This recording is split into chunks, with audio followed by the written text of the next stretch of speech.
राम राम. शोभा काळे YouTube चॅनलमध्ये आपले सगळ्यांचं मनपूर्वक स्वागत. मैत्रिणींनो, कसे आहेत तुम्ही? चांगले आहेत ना? चांगलं राहायलाच पाहिजे. तर चला, आज आपले सगळीकडे गणपती बाप्पा बसलेले, सगळीकडे उत्सव चालू आहे. गली असो, बोळ असो, सोसायटी असो, तर आमच्या पण सोसायटीमध्ये खूप छान उत्सव चालू आहे 10 दिवसापासून. मैत्रिणींनो, पण मला आरतीला थांबायला वेळ भेटत नाही. मी दुकानातून रात्री 9ला जाते, त्याच्यामुळं मी आरती कधीच वगैरे केली नाही, तुम्हाला दाखवली नाही आहे. तर मला आता खाली बोलवलेलं आहे, महाप्रसाद बनवायचा आहे ना. तर महाप्रसादाला प्रत्येकाकडून वर्गणी काढून ज्याला ज्याच्याप्रमाणे जे द्यायचं ते देतं आणि त्याचा महाप्रसाद बनवता. तेवढ्यात मला फोन आला मैत्रिणींनो. तर फोन का आला तर तुम्हाला मी हे सांगते. आपण भाड्याच्या घरात राहतो, तर आपल्याला आता एखादं घर घ्यायचं आहे स्वतःचं, म्हणून मग मी रो बंगलो बघायला गेले होते, रो बंगलो बुकिंग करायला गेले होते मैत्रिणींनो. पण त्याची खूप म्हणजे बजेट सांगताय, खूप मोठं बजेट आहे आणि माझं बजेट तेवढं नाही आहे. एवढं मोठं रो बंगलो बी काय करायचे 2-3 माणसाला. तर मग इथं मी खाली आलेली आहे मैत्रिणींनो. खाली त्या म्हणे आपल्याला ब्लॉग काढायचा आहे, तर ब्लॉग काढून आपण टाकू म्हणे यूट्यूबला छान मस्त. तर म्हटलं चालेल, आणि तुम्हाला तुमच्याप्रमाणे काय द्यायचं आहे तर द्या म्हणे. तर म्हटलं बरं. आता मी रो बंगलो बघा आले. बघा किती मोठं छान आहे, इतकं काम छान आहे, इतकं मस्त बंगला आहे, पण त्याचं बजेट खूप मोठं आहे मैत्रिणींनो. तर मला यावर जमला तर घ्यायचं आहे, नाही यावर जमला तर घेणार नाही. तर असे कामं राहते तर सकाळपासून माझ्या मागं संध्याकाळपर्यंत मैत्रिणींनो.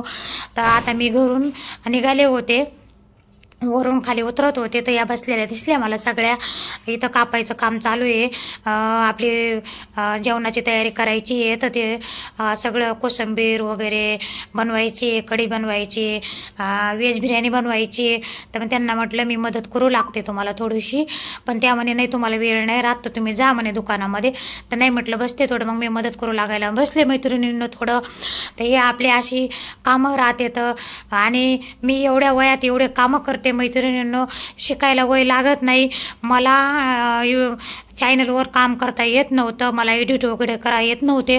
तर आपल्या दुकानाच्या पाठीमागे एक मुलगा राहतो, खूप चांगला आहे, तर त्याच्याकडून मी शिकले.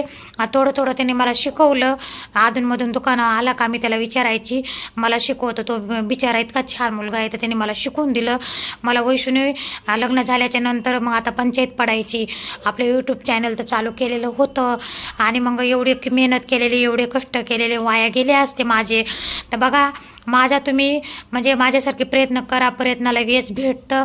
आता एवढ्या वयात मी दुकान सांभाळून यूट्यूब चॅनल बंद पडू देत नाही, कसे ना कसे व्हिडिओ टाकतच राहते. येडे वाकडे जसे येतील तसे मी टाकते मैत्रिणींनो. तर व्हिडिओ जर आवडले तर तुम्हाला सबस्क्राईब करा, लाईक करा, शेअर करा, कमेंट करा. आता इथं सगळं आमचं काम चालू आहे स्वयंपाकाचं, मस्त छान तयारी करायचं. तर हे असे उत्सव बघा, गणपती बाप्पा किती कोणाचे भांडणं असो, तणणं असो, पण 10 दिवस येते. तर आले तर सगळ्यांना एकत्र करते, तर की बाबा सगळे एकत्र मिळून मिसळून राहा, गोडे गुणाने राहा, गोडे गुणाने सण साजरे करा, असं आपल्याला ते निरोप देऊन जाते. तर पण ते आपल्याला कळत नाही. आपण बघा किती काय झालं, सगळे एकत्र येतो, सगळे मिळून मिसळून कार्यक्रम करतो गणपती बाप्पा आले का 10 दिवस. तर हे असे काम आहे सकाळपासून तर संध्याकाळपर्यंत मैत्रिणींनो. आता आपल्याला जायचं आहे दुकानामध्ये, दुकानात जाऊन परत दुकानात काय चालले काय नाही असं दिवसभर माझं चालू होतं मैत्रिणींनो. दुकानात जाय, घरी जाय. माझा हा पहिला टाईम आहे की मी एवढा वेळ काढून बसले इथं. का तर त्या पण बोलल्या होत्या की आपल्याला ब्लॉग बनवायचा आहे. तर मैत्रिणींना आता इथं बघा, मला दुकानातून यायला वेळ झाला. तर इथं व्हेज बिर्याणीची फोडणी वगैरे सगळं देऊन ते आचार्याने तयार केलं. फक्त मसाले भात व्हेज बिर्याणीला आचार्य लावलेला होता. बघा आता इथं किती मस्त छान तरी वगैरे आली आहे व्हेज बिर्याणीला. आणि बाकी सगळे मिळून बाया कढी वगैरे कोशिंबीर वगैरे आम्ही सगळे मिळून करणार आहे मैत्रिणींनो. तर आता इथं कोशिंबीरीचं काम चालू आहे. आता असे कामं. आणि मला एक तुम्हाला उदाहरण द्यायचं आहे. मला जर कोणी म्हटलं ब्लॉग काढा तर मला चांगलं वाटतं, खूप आनंद होतं. आणि मी जर कोणाला ब्लॉगमध्ये घ्यायला गेले माझ्या मनानं आणि कोणी जर म्हटलं ना आम्हाला नका घेऊ आम्हाला, तर मला खूप वाईट वाटतं मैत्रिणीनं. मी तिथं माझं मन खचून जातं. माझा एकच प्रयत्न आहे की सगळ्याला असं पुढं घेऊन जायचं, सगळ्यांना दाखवायचं की बाबा हे असं आहे तसं आहे. पण मग ते काय माहिती आहे, तर प्रत्येकाची मन वेगळे राहते, तर प्रत्येकाच्या इच्छा वेगळ्या राहतात. आणि अजून एक मी उदाहरण देते तुम्हाला. एक यूट्यूबर आहे, तिचं इतकं जंगी स्वागत झालं आहे बघा. ते बी स्वागत कोणी केलेलं आहे, मधुरा किचनवाल्या ताईने त्या मुलीचं स्वागत केलं. ते कशासाठी स्वागत केलं की रानातल्या रानभाज्या दाखवत होती ती, ह्या भाज्या त्या भाज्या. मी थोडंसं पाहिलं शॉर्टकटमध्ये, तिचं पूर्ण पाहिलं नाही. तर तिचं स्वागत मी आजच यूट्यूबला पाहिलं, व्हिडिओ पडलेला आहे. तर तिचं स्वागत बघा किती ती म्हणजे प्रयत्न केले आणि तिनं ते टप्पा किती पार केला असं, त्या टप्प्यापर्यंत पोहोचायला तिला किती कष्ट करावं लागले असतील. तर असे कष्ट करावं लागतात मैत्रिणींनो, तर आपण कुठेही जाऊ शकतो आणि त्याचं फळ भेटतं. केलं तर भेटतं, नाही केलं तर कुठून भेटणार आहे. तर मग माझं एकच म्हणणं आहे, सगळ्यांना व्हिडिओ बघत जा. व्हिडिओ जरी नाही आवडले तर कमेंट करत जा.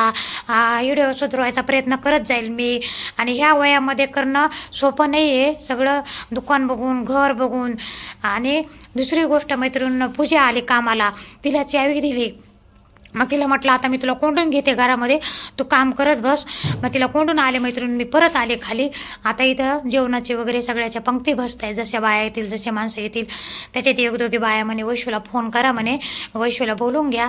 तर मैत्रिणींना मग वैशूला फोन केला येळेवर.